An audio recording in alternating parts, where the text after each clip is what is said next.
आणि आपण पाहतात की साधारणतः गेले 1.5-2 वर्ष त्याच्यावरती चर्चा चर्वण सुनावण्या साक्षी म्हणा किंवा उलट तपासण्या फेर तपासण्या सुरू आहेत. साधारणतः गेल्या एप्रिल किंवा मे मध्ये सर्वोच्च न्यायालयाने आपलं निरीक्षण किंवा आदेश देताना एक रिझनेबल टाइम मध्ये याचा निकाल लावावा अशी एक सूचना महाराष्ट्राच्या विधानसभेच्या अध्यक्षांना ट्रायब्युनल म्हणजे लवाद म्हणून केली. आता या रिझनेबल टाइमला काही आगापीच्या किंवा असं काही त्यांनी मर्यादा टाकलीच नव्हती. त्याच्यानंतर गेल्या 31 डिसेंबर ही त्यांनी तारीख शेवटची दिली होती. ज्या पद्धतीने ही एकूण सुनावणी चालली होती त्यांच्या समोर, तेव्हाच आमच्या लक्षात आलेलं की हा वेळकाढूपणा चाललेला आहे. 31 डिसेंबर जवळ आल्यानंतर अचानक लवादाने सांगितलं आम्हाला वेळ वाढवून पाहिजे आणि ती वेळ सर्वोच्च न्यायालयाने, कारण हा अधिकार त्यांचा आहे, 10 जानेवारी पर्यंत दिली. आता उद्या 10 जानेवारी माझी अशी अपेक्षा आहे की उद्या 10 जानेवारीला रात्री 11:59 आणि 59 सेकंदापर्यंत ते वेळ खेचतील आणि त्याच्यानंतर सुद्धा आणखीन वेळ काढूपणा करण्याचा ते प्रयत्न करतील. हे सगळं जरी अपेक्षित असलं तरीही एक गंभीर गोष्ट आम्ही सर्वोच्च न्यायालयात नमूद केलेलीच आहे ती आज आपल्या माध्यमातून मी जनतेच्या न्यायालयात नमूद करू इच्छितो. असं आजपर्यंत कधी झाल्याचं माझ्या तरी ऐकिवात नाही आणि हे उघड उघड घडलेलं आहे महाराष्ट्रामध्ये. लवाद म्हणून आपल्या विधानसभेचे अध्यक्ष महोदय तिकडे जे काही बसलेले आहेत त्यांनी 2 वेळेला, मग ते इलिगल असतील काही असतील, पण मुख्यमंत्री यांना घरी जाऊन ते भेटले. एकतर विधानसभा अध्यक्ष मुख्यमंत्र्यांना असं जाऊन भेटू शकतात का, हा भाग वेगळा झाला. पण आता ते ज्या भूमिकेत आहेत त्याचा अर्थ असा की न्यायमूर्तीच आरोपीला जाऊन भेटलेत आणि एकदा नाही 2दा, काल परवाकडे तर भेटलेलेच आहेत. पण हे आणखीन काही ही शेवटची संधी म्हणून ही काय तारीख आहे, 18 ऑक्टोबरच्या सुमारातली आहे. आणि ही भेट कधी झाली होती, आजारी नार्वेकर अचानक वर्षावर, म्हणजे 2 वेळा आतापर्यंत ते आरोपीला भेटलेले आहेत. आरोपीला ते भेटतात इकडे न्यायमूर्ती आणि आरोपी दोघांचे फोटो आहेत त्याच्यामध्ये, कारण आमच्या दृष्टीने ते आरोपीच आहेत. आम्ही त्यांच्यावरती अपात्रतेचा गुन्हा किंवा खटला दाखल केलेला आहे आणि त्याच्याबद्दल आम्हाला न्यायाची अपेक्षा आहे. आता हे जर न्यायमूर्ती आरोपीला घरी जाऊन भेटत असतील तर यांच्याकडनं उद्या आम्ही कोणत्या निकालाची आणि कसल्या न्यायाची अपेक्षा करावी हा एक महत्वाचा प्रश्न आहे. आज मी आपल्याकडे येण्यापूर्वी आपल्या राज्यातले ज्येष्ठ कायदेतज्ञ उल्हास बापट यांनी आज लोकशाही चॅनेलला, कदाचित आपल्या चॅनलला मुलाखत दिली असेल, त्यांनी त्यांचं मत नोंदवलेलं आहे. ते मी आपल्या माध्यमातून तमाम जनतेला सांगतोय की आपण आवर्जून ते पहा. युट्यूब वरती ते आहे, लोकशाही चॅनलवरती उल्हास बापट या ज्येष्ठ कायदेतज्ञांनी, कायदे अभ्यासकांनी आपलं मत हे मांडलेलं आहे या विषयावरती. आणि त्यांनी म्हटलेलं आहे की ज्या खटल्याचा निकाल खरं म्हणजे 2 महिन्यात लागायला पाहिजे होता त्याला 2 वर्ष लागतायत. याच्यामध्ये हा वेळकाढूपणा आहे. आणि त्याच्या पुढे ते असं म्हणतायत की कदाचित अध्यक्षांवरती म्हणजे लवादांवरती एक तर दबाव असेल किंवा ते त्या याला म्हणजे तेवढे कार्यक्षम नसतील. याच्यापैकी एक अर्थ काढू शकतो. एवढ्या वेळ खेचत चाललेत. थोडक्यात काय की ज्या पद्धतीने या सगळ्या केसची हाताळणी चालू आहे याच्यामध्ये आता लोकशाहीचा खून होतोय की काय अशी परिस्थिती निर्माण झालेली आहे. आणि म्हणून सर्वोच्च न्यायालयाला आम्ही विनंती तर केलेलीच आहे. त्यांच्या समोर हे यांच्या ज्या काही भेटीगाठी आणि उघड होत आहेत, आरोपीला भेटतात उघड, न्यायमूर्ती आरोपीला भेटतात, ते उघड भेटतायत. तर जो न्यायमूर्ती आरोपीला भेटू शकतो ते उद्या त्यांच्याकडनं काय निकाल लागेल याची कल्पना जनतेला आली असेल. आम्ही शेवटी जनतेच्या न्यायालयात लढणारी लोक आहोत. सर्वोच्च न्यायालयाला सुद्धा आमची हीच विनंती आहे की हे सगळं डोळ्यादेखत घडतंय. आपण सर्वोच्च आहात, एक व्यक्तींची एक ओळख असते. आज सुद्धा न्यायमूर्ती म्हटल्यानंतर रामशास्त्री प्रभुणे यांचं नाव येतं. महाराष्ट्रातलं रामशास्त्री प्रभुणे ते सुद्धा असेच होते, कणखर होते, सत्ताधाऱ्यांपुढे झुकले नव्हते. आणि त्यावेळेला मला असं वाटतं राज्यसभा वगैरे हा प्रकार नसेल म्हणून त्यांनी कोणत्याही दबावाला बळी न पडता न्याय धर्माला जागून तो न्याय निवाडा केला होता. आमची अपेक्षा आणि आशा सर्वोच्च न्यायालयाकडे तर आहेच, आणि त्याच्या बरोबरीने जनतेच्या न्यायालयाला सुद्धा आम्ही ही गोष्ट निदर्शनास आणू इच्छितो. खरं म्हणजे हा निकाल आणि ही केस सर्वोच्च न्यायालयाने काय निर्देश दिले होते, अनिल मला वाटतं आपण सांगा, म्हणजे जनतेला कळू द्या की उद्या जर का काही वेडावाकडा किंवा वेडावाकडा अपेक्षित निकाल हा जर का दिला तर याच्यामध्ये खरं काय आणि खोटं काय हे जनतेला सुद्धा ठरवता आलं पाहिजे. म्हणून मी तुम्हाला सांगतो, जरा तुम्ही त्याच्याबद्दल नीट विस्ताराने सांगा.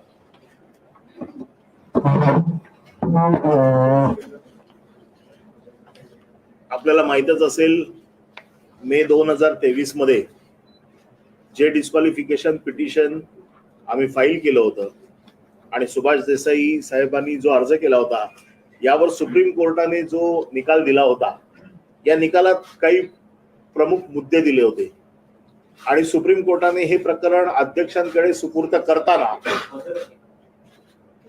या सगळ्या ऑब्झर्वेशनची चौकट घातली होती आणि ह्या चौकटीच्या आतमध्ये हा निकाल सुप्रीम कोर्टाला अपेक्षित होता.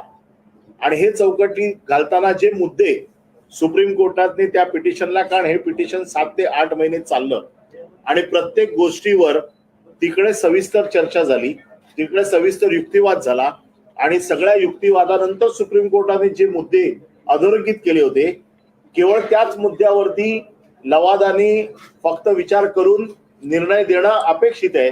आणि म्हणून हे मुद्दे पुन्हा एकदा आपल्या समोर सांगतो. सुप्रीम कोर्टाने जे निकालाचे मुद्दे दिले होते त्याच्यात 119 नंबरला जो मुद्दा होता, ज्याच्यामध्ये भरत गोगावलेंची प्रतोत्पत्ती केलेली नियुक्ती ही त्यांनी बेकायदेशीर आहे असं म्हटलं होतं. त्यामध्ये त्यांनी असं म्हटलं होतं, विधानसभा अध्यक्षांनी शिंदे गटाच्या मंजूर केलेल्या ठरावाची दखल घेतली, परंतु राजकीय पक्षाने अधिकृत केलेला नक्की प्रतोद कोण हे तपासण्याचा एकदाही प्रयत्न केला नाही. अशा परिस्थितीत अध्यक्षांनी राजकीय पक्षाच्या नियमांच्या आधारे स्वतंत्र चौकशी करून शिवसेना पक्षाने अधिकृत केलेल्या प्रतोदाची ओळख करून घ्यायला हवी होती. त्यामुळे अध्यक्षांनी 3 जुलै 2022 रोजी नियुक्त केलेल्या श्री भरत गोगावले यांची प्रतोत्पत्ती केलेली नियुक्ती ही बेकायदेशीर आहे. आपल्याला माहिती आहे की सुप्रीम कोर्टाने सांगितलं होतं की प्रतोद कोण हे ठरवणं गरजेचं आहे, पण त्याच्याबरोबरच त्यांनी हे पण म्हटलं होतं की हे बेकायदेशीर आहे. आता फक्त लवादाला हे तपासायचं होतं की हे कायदेशीर म्हणजे बेकायदेशीर आहे हे कशाच्या आधारावरती आहे. कारण ज्या वेळेला फूट घडली त्यावेळेला पक्ष कुठला होता, त्यावेळेला त्यांचा प्रतोद कोण होता हे तपासायचं होतं. आणि त्यामुळे एकदा जर प्रतोदाची नेमणूक सुप्रीम कोर्टाने बेकायदेशीर ठरवलेली आहे, आता आम्हाला उद्याच्या निकालात बघायचं आहे की त्याच प्रतोदाला हे लवाद सुप्रीम कोर्टाचे आदेश डावलून त्याला कायदेशीर करणार आहेत का. नंबर 1. दुसरा नंबर आहे 222, ज्याच्यामध्ये अजय चौधरी यांची गटनेता म्हणून जी शिवसेना पक्षाने नेमणूक केली होती ती त्यांनी वैध ठरवलेली आहे. म्हणजे पक्षाचा गटनेता हा देखील त्यांनी वैध ठरवलेला आहे. म्हणजे गटनेता आणि व्हीप या दोघांनाही सुप्रीम कोर्टाने मान्यता दिली आहे. त्याचबरोबर त्यांनी असं पण म्हटलेलं आहे की उपाध्यक्षांच्या समोर 2 गट पडल्याचे कोणतेही पुरावे नसल्यामुळे ठरावावर कुठली शंका घेतली नाही. ठरावावर ही ठाकरे यांची पक्षाध्यक्ष म्हणून सही केलेली आहे व प्रतोद व गटनेते निवडायचे सर्व अधिकार 2019 साली श्री ठाकरे यांच्याकडे देण्याचा ठराव करण्यात आला होता. याचा अर्थ असा आहे की ठाकरे यांनी शिवसेना पत्रव्यवहार केला होता, त्यामुळे उपाध्यक्षांनी श्री चौधरी यांची एकनाथ शिंदे यांच्या जाली केलेली निवड ही वैध ठरते. हे सुप्रीम कोर्टाचं ऑब्जेक्शन आहे, ऑब्झर्वेशन आहे, हे आमचं नाही आहे. आणि जेव्हा सुप्रीम कोर्ट एखादं म्हणतं, एखादी गोष्ट अधोरेखित करून पाठवतं, त्यावेळेला लवादाला सुप्रीम कोर्टाच्या आदेशावरती किंवा ऑब्झर्वेशन वरती त्याच्या वेगळा निर्णय देता येतो की नाही हे उद्याच्या निर्णयात आम्हाला बघायचंय की काय होणार आहे.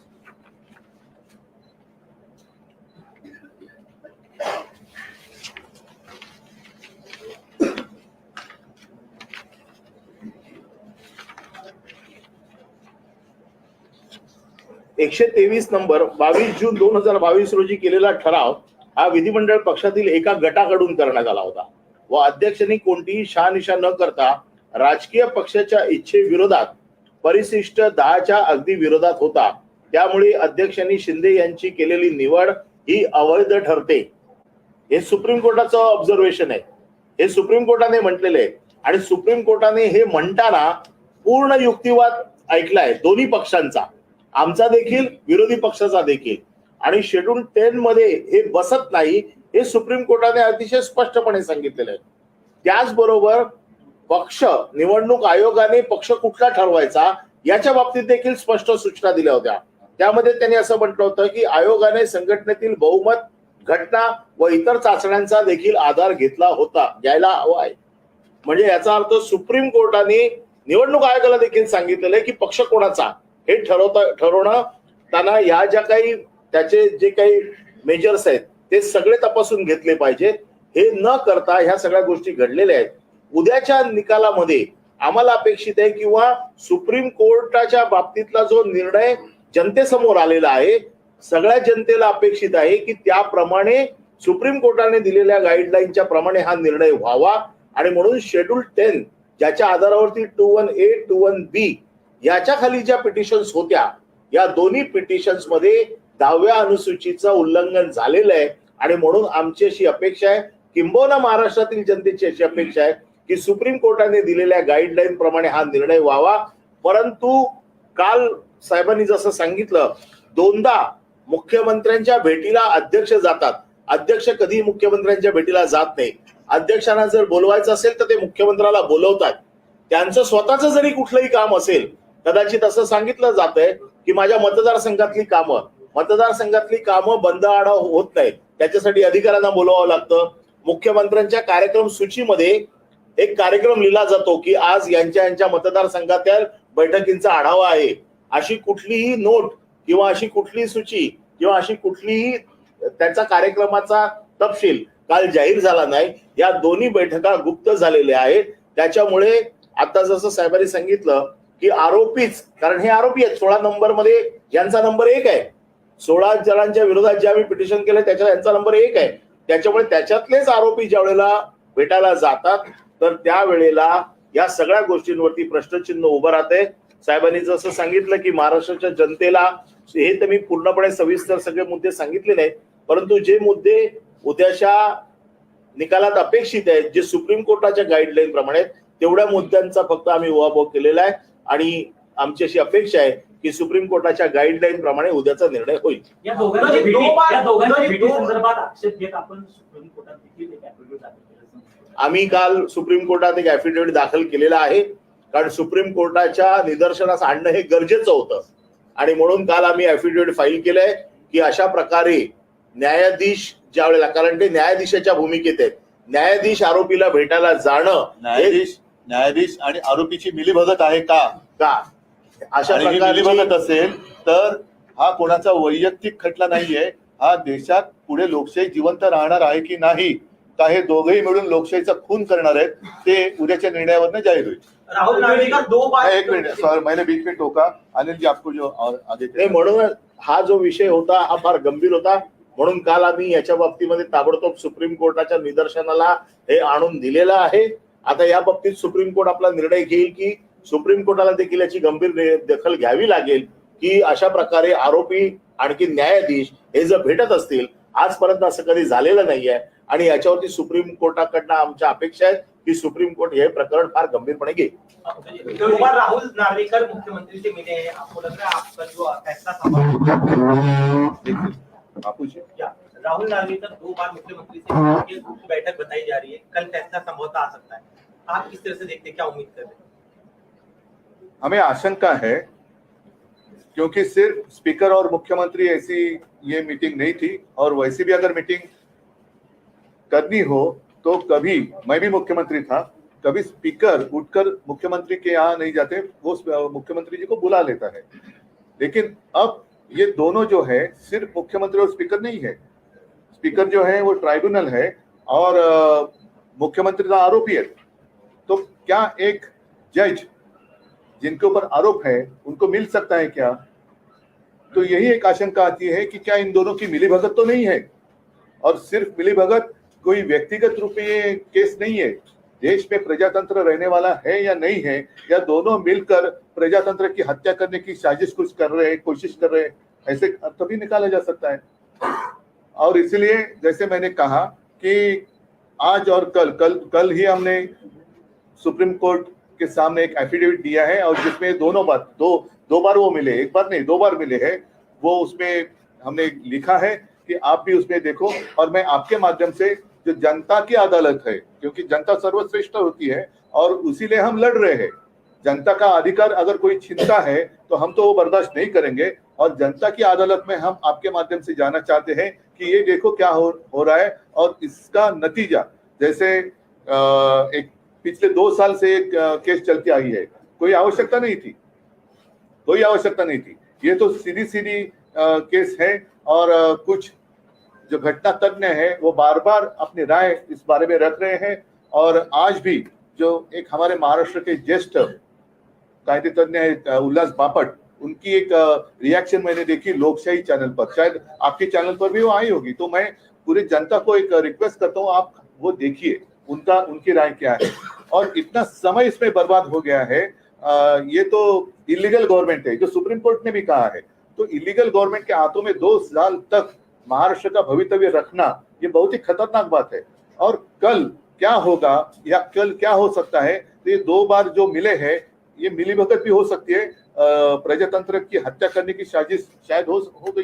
एकनाथ शिंदे की तरफ से कहा गया है कि बहुमत उनके पास है, फैसला नहीं वो ठीक है, वो तो अदालत में हुआ है। अदालत ने अपना जो भी एक ऑब्जर्वेशन है वो पूरा उसमें लिख कर ट्राइब्यूनल के पास भेज दिया है। और जैसे अनिल जी ने अभी बताया, चाहे तो वो हिंदी में दोहरा सकते हैं, तो उस फ्रेमवर्क में ट्राइब्यूनल ने काम करना चाहिए था। लेकिन जिस ढंग से उन्होंने एक समय की बर्बादी, और शायद कल और एक ऐसा कुछ कर सकते कि और समय निकले, तब तक ये चुनाव हो जाएगा। हमें कोई आपत्ति नहीं, हम तो जनता के सामने हैं, जनता के बीच में है और जनता तो जो न्याय देगी वो तो देख रही है। लेकिन क्या हम खुलेआम हमारे नजर के सामने प्रजातंत्र की हत्या होने जा रही है, उसको स्वीकार कर सकते हैं क्या?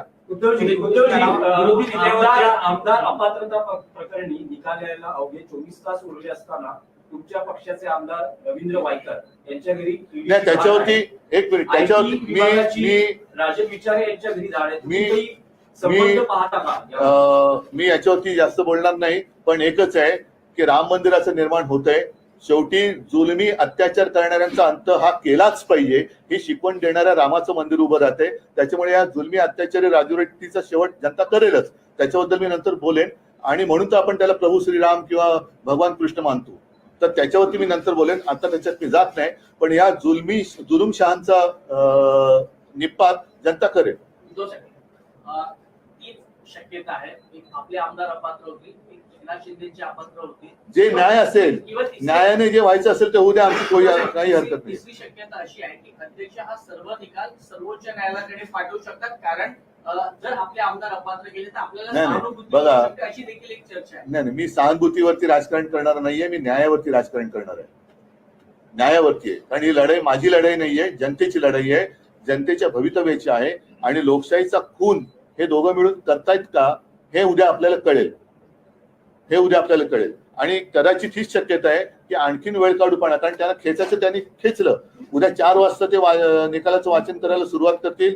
आणि मला असं वाटतं की रात्री 11:59 आणि 59 सेकंदाच्या वेळेला ते कदाचित ते वाचतील, जसं त्यांना वर्ण आलं असेल नसेल मला माहिती नाही, तसं ते वाचतील आणि पुन्हा एकदा सुप्रीम कोर्टात जाऊन आणखीन वेळ काढावा अशीच त्यांची अपेक्षा आहे। कारण कायद्याच्या आधारे ते लढूच शकत नाहीत, घटनेचा आधार घेतला तर ते लढूच शकत नाही, पण घटना मोडीत काढण्यासाठी म्हणून आणखीन काही ते करतायत का हे उद्या पाहावं लागेल। आणि म्हणून मी वारंवार सांगतोय की सर्वोच्च न्यायालयात आम्ही काल एक ॲफिडेव्हिट द्वारा हे नमूद केलेलं आहे, आज आपल्या माध्यमातून मी जनतेच्या न्यायालयात सुद्धा हे नमूद करू इच्छितोय। प्लॅन बी वगैरे नाही, पहिलं प्लॅन बी सी डी चा अर्थ जाऊ द्या, पण पहिला लोकशाहीचा खून होतोय का, आणि तो आपल्या डोळ्यात देखत दिवसा डोळ्या जर का होणार असेल तर मग रामाची जी शिकवण आहे, तुम्ही आता म्हणालात की अत्याचाराचा आणि जुलुमशाहीचा अंत आपल्याला करावा लागेल, आणि त्याच्यासाठी निवडणुका येतात। ठीक आहे, चलो धन्यवाद सगळ्यांना, आभारी आहे। जय महाराष्ट्र।